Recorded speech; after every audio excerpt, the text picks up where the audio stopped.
Muhammad Syahril Mat Saleh dan Rosmah Mat Ali, pasangan ini mempunyai tanggungjawab yang istimewa menjaga dan membesarkan anak syurga mereka, Nurul Hidayah Muhammad Syahril, sejak 17 tahun lalu. Berpendapatan kurang RM800 sebulan. Dengan wang itulah, mereka berusaha memberikan yang terbaik untuk 6 orang anak dan 2 orang cucu yang menumpang kasih daripada mereka.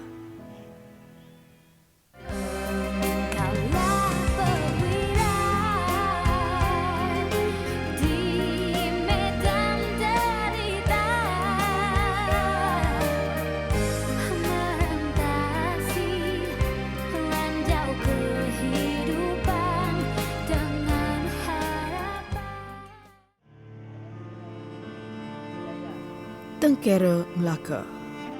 Pergerakannya terhad. Pemikirannya seperti anak kecil yang sentiasa memerlukan perhatian rapi. Nurul Hidayah Muhammad Syahril, 17 tahun, tidak seperti remaja seusianya. Ibu bapa mana tidak berasa resah dan sedih apabila zuriat mereka dikesan mempunyai penyakit cerebral palsy ketika berusia setahun. Cerebral palsy ini disebabkan ketidakupayaan seseorang mengawal pergerakan otot yang terjejas berikutan kerosakan otak ketika dalam kandungan, semasa lahir atau selepas kelahiran. Hidayah mengalami ketidakupayaan sepanjang hidup, mengalami masalah pergerakan dan juga tidak mampu untuk menguruskan dirinya sendiri. Dia dia lahir normal. Lepas tu masuk umur dia setahun, dia kena sawan. Sawan tu dia dah ganggu saraf kat otak dia. Jadi lepas daripada sawan tu dia kena sawan berulang-ulang, sebulan sekali masuk hospital.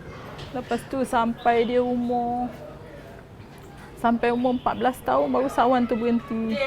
Jadi masa dulu akak kerja, sebelum akak lahir dengan dia akak kerja. Habis bila dia dah kena sawan akak terpaksa berhenti kerja lah. Pendapatan tu terhad. Jadi macam anak ni sepatutnya, macam Hidayah sepatutnya ada check up. 5 tahun lepas ada check up. Lepas tu akak tak mampu nak pergi hospital dengan kenderaan tak ada. Tu tak dapat bawa dia pergi hospital. Rosmah Mat Ali, 40 tahun, ibu kepada Hidayah, redha dengan ketentuan ilahi. Kehadiran Hidayah banyak mengajarnya tentang kehidupan dan atas sebab itu, dia bersyukur apabila dikurniakan dengan seorang anak syurga. Pergi sana, nanti boleh buat exercise.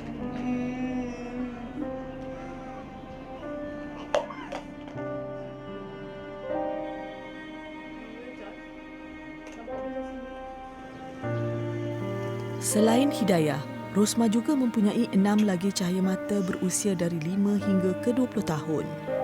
Mempunyai keluarga yang besar dengan pendapatan suami kurang daripada RM800 sebulan. Ini memberi sedikit tekanan kepada mereka sekeluarga.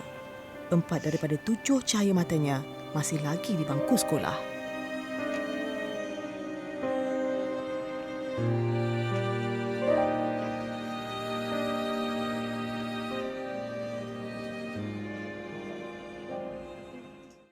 Dulu anak kecil-kecil, waktu tu belum anak-anak belum sekolah, jadi belanja pun macam tak berapa besar.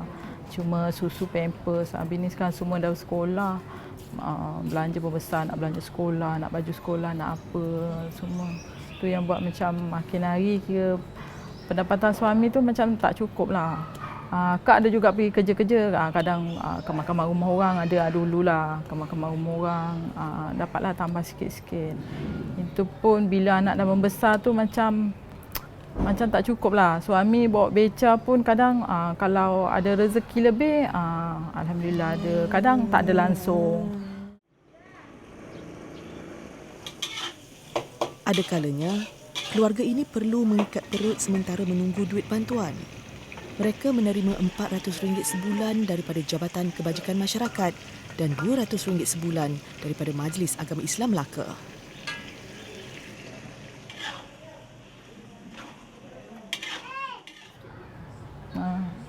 Macam sampai tak ada lauk. Satu hari tu makan goreng bihun, tak ada apa, kosong. Bagi anak-anak makan. Sampai tak ada beras. Nak beli beras pun tak ada duit. Tunggu suami balik bawa beca, belum tahu lagi rezeki macam mana. Sampai satu masa tu dia balik, dia kata dia tak ada rezeki hari ni.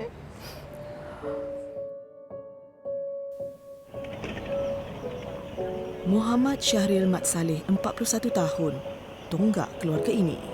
Mencari rezeki sebagai pengayuh beca. Inilah tempat bergantung Syahril bagi menyara keluarga besarnya. Sudah menjadi lumrah sebagai pengayuh beca, rezeki tidak menentu. Persaingan dengan pengayuh beca yang lain kadang-kadang sukar baginya untuk mencari pelanggan.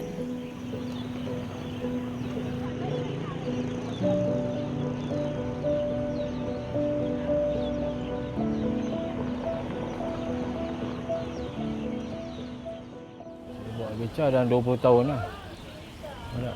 Saya buat beca lagi baik lah. Kan? Dulu yang saya tak nak bawa. Kan? Ada sekali bawa kan, memang saya nak bawa lah. Boleh tak bayar beca tak tentu.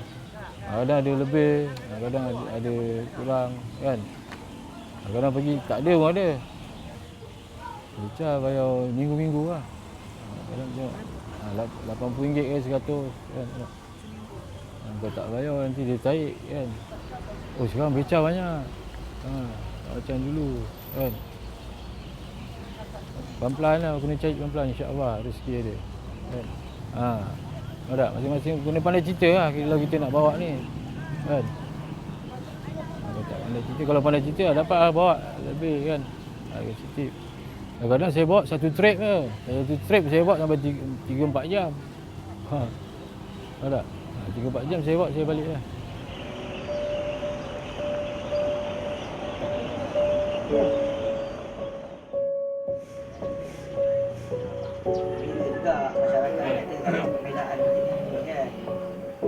Kisah keluarga ini sebenarnya kami perolehi daripada Wakil Majlis Pengurusan Komuniti Kampung MPKK Tengkera Melaka.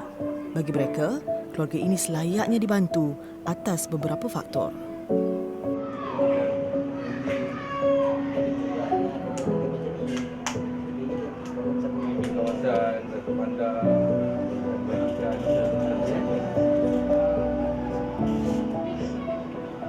Saya lebih memilih kepada keluarga Puan Rosmah dan Tuan Syahril ini kerana di atas beberapa faktor lah. Terutamanya dia punyai anak yang ramai satu dan beliau juga menerima ujian lah, menerima seorang anak OKU yang saya rasa satu bantuan yang sewajarnya perlu diberikan lah. Dan kehidupan ni lebih menjadi terbeban apabila anak sulung beliau, perempuan tu telah meninggal dunia dan meninggalkan 2 anak, maksud dia cucu pada Rosmah ni, dan cucu ni pun sekarang ni dijagalah oleh Puan Rosmah. Jadi saya rasa beban tu agak tinggi untuk ditampung oleh keluarga ni lah. Jadi kami pilih keluarga ni atas faktor lagi segi kapasiti bilangan keluarga dalam rumah ni lebih kurang 10 orang.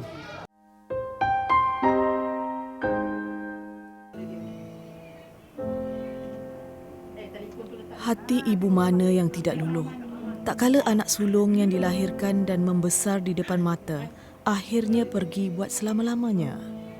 Nurul Adawiyah meninggal dunia pada 14 Ogos tahun lalu ketika usianya 19 tahun akibat demam panas. Tak tahu masa nak pergi hospital tu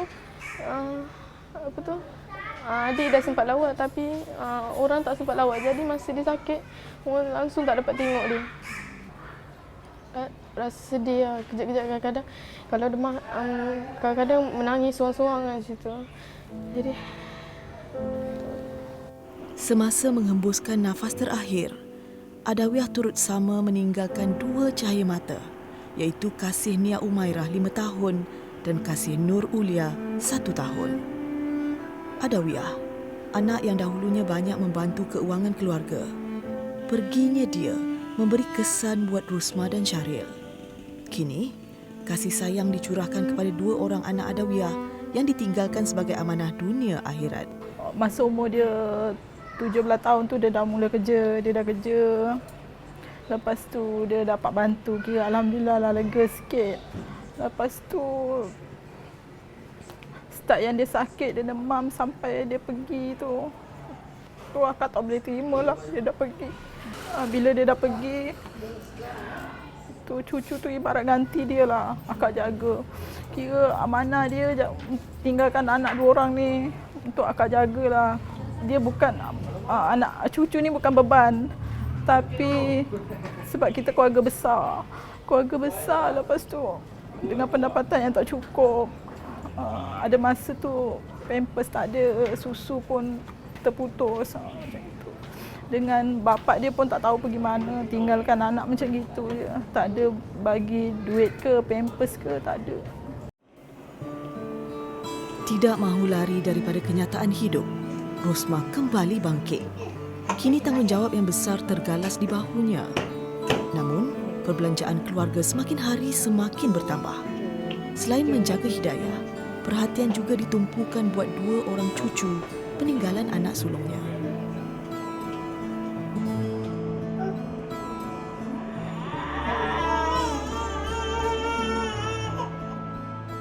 Jaga dia ni bukannya tak susah lah, tak susah jaga dia, tapi macam ibarat dia perlukan pampers, perlukan susu. Jadi dari segi situlah, dengan keadaan suami pun pendapatan pun tak betul, tak macam, jadi tu semualah macam susu, pampers ni kan penting untuk dia. Bila benda tu tak ada, jadi dia pun tak berapa ni dengan makanan apa semua. Meskipun hidup dalam serba kekurangan dan kepayahan, masih ada insan yang bersimpati dengan mereka sekeluarga. Hidup berjiran menyebabkan Rosmah dan Nurul Ashikin erat seperti sebuah keluarga.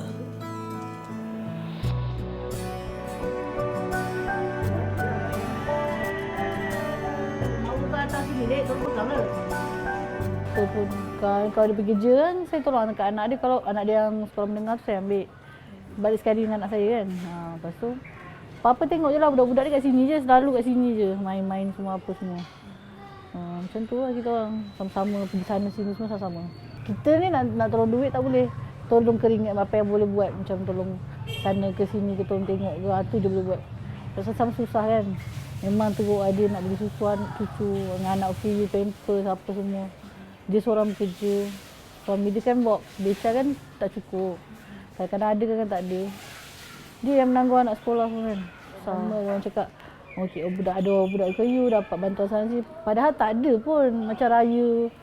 Untuk dia tak ada apa, cuma Mak Im ada bagi. Dia ada duit raya tu nak beli baju anak berapa orang. Selai baju dah apa, memang cukup. Kita yang pandang je yang tahu, orang lain tak tahu. Dapat, diorang suka cakap-cakap je. Atas dasar simpati, Adun Kota Laksmana bersama Datuk Bandar Melaka beserta beberapa syarikat turut berkunjung ke kediaman Rosmah dan Syaril bagi memberi bantuan kepada keluarga ini.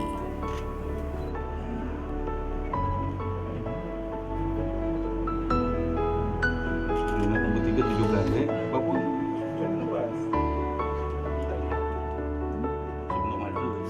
Pihak kerajaan dan pihak Japrun kita mengambil inisiatif dengan kerjasama dan usaha-sama juga MPKK, MPKK Tengkira.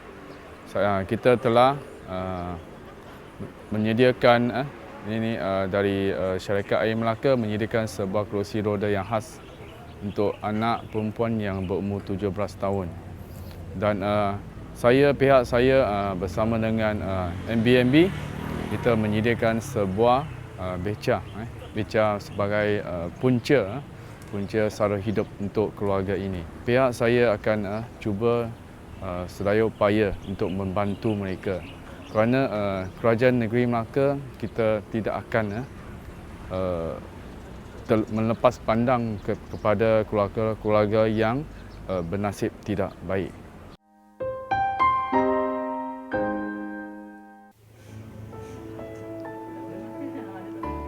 Turut sama menghulurkan bantuan bagi setiap keluarga yang dipaparkan dalam rancangan ini, pemilik syarikat Faiza Sdn Bhd, Hajah Faiza Baumi Said Ahmad berbesar hati berkunjung ke kediaman Rosmah dan Syaril. Pelbagai barangan keluaran syarikat Faiza turut sama dibawa. saya harap semua pada penerima-penerima sumbanglah program Bersamamu TV3 untuk dapat membantu orang-orang yang macam ni. Rakyat Malaysia ini masih ada lagi ramai yang memerlukan bantuan.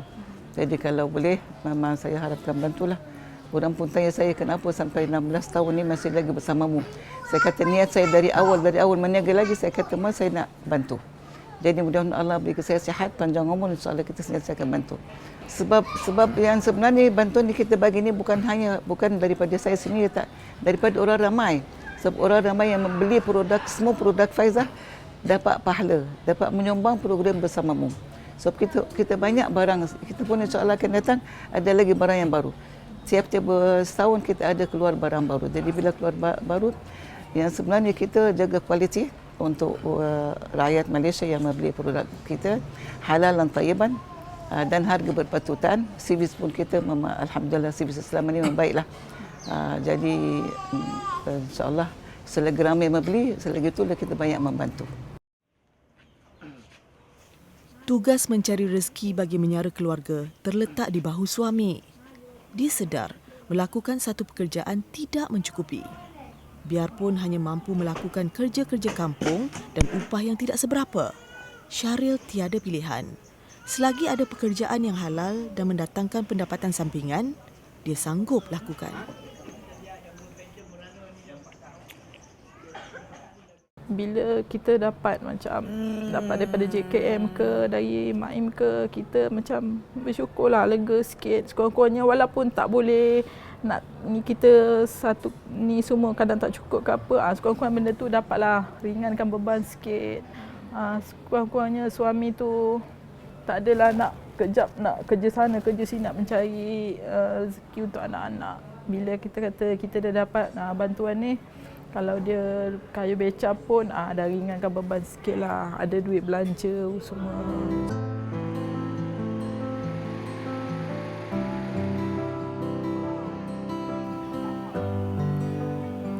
Nurul Huda, 14 tahun, kini menjadi harapan Rusma dan Syahril. Setelah kehilangan kakak sulung pada tahun lalu, tanggungjawab sebagai kakak diambilnya. Bercita-cita menjadi seorang pegawai polis, Nurul Huda turut berharap dapat membantu keluarganya keluar dari kepompong kemiskinan. Dan dia adalah pelajar yang kita calonkan untuk dapat 100% kehadiran. Okey. Jadi dari segi pencapaian akademik juga kita dapati Nurul seorang yang sentiasa fokus dalam pelajaran. Sebab kita tidak menerima sembarang aduan daripada guru yang dia tak buat sekolah dan tak buat kerja sekolah dan sebagainya. Jadi terbukti apabila ada peningkatan dia daripada 1C dia pergi kepada 2B tingkatan 2 ni. Okey, jadi kita dapati dari segi kualiti kerja dia pun baik. Tak semestinya kalau semua nak jadi doktor, lawyer, engineer, apa berlaku pada yang lain. Kan? So these students we tell them there are a lot of avenues. Banyak jalan, banyak avenue. Mereka boleh jadi technician, jururawat, all this. So I told them don't give up. Walaupun murid saya dari kelas hujung, I always go there to the classes. Saya masuk kelas hujung, I motivate them. I always tell them it's okay for me, I don't harap semua A. You just study, try your best and get your lulus saja SPM. Then from there banyak ada. Sekarang ni saya ingat our government give a lot of ruang untuk mereka lah. We have a college community, we have a MARA, we have a lot of things. Di banyak college vocational, kita ada sekolah technical, we have a lot, so we can help them there. We only need to tell the student and then guide them. Yang penting itu dia guide them.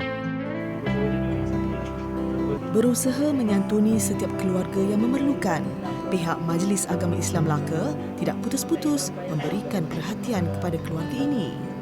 Rumah yang diduduki oleh keluarga ini sejak 4 tahun yang lalu juga merupakan rumah milik MAIM yang disewakan dengan hanya RM50 sebulan.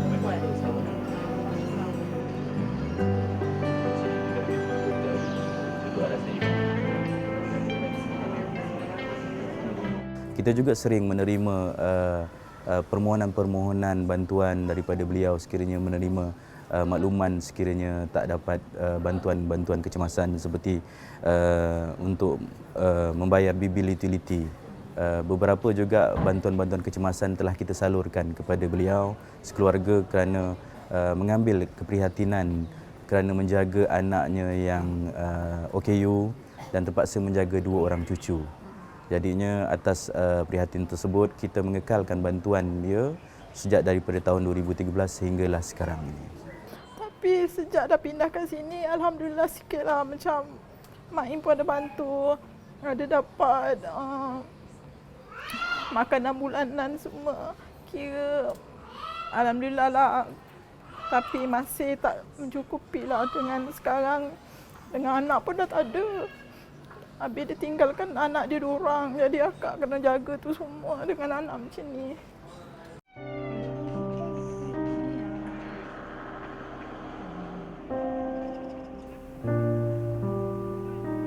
Kehilangan anak tersayang memberi impak besar kepada Rosmah dan keluarga. Namun mereka tetap teguh meneruskan hidup demi anak dan cucu yang masih lagi memerlukan kasih sayang mereka. Hanya dengan bantuan orang ramai, dapatlah keluarga ini hidup dengan lebih selesa. Terus hulurkan sumbangan kepada mereka yang memerlukan.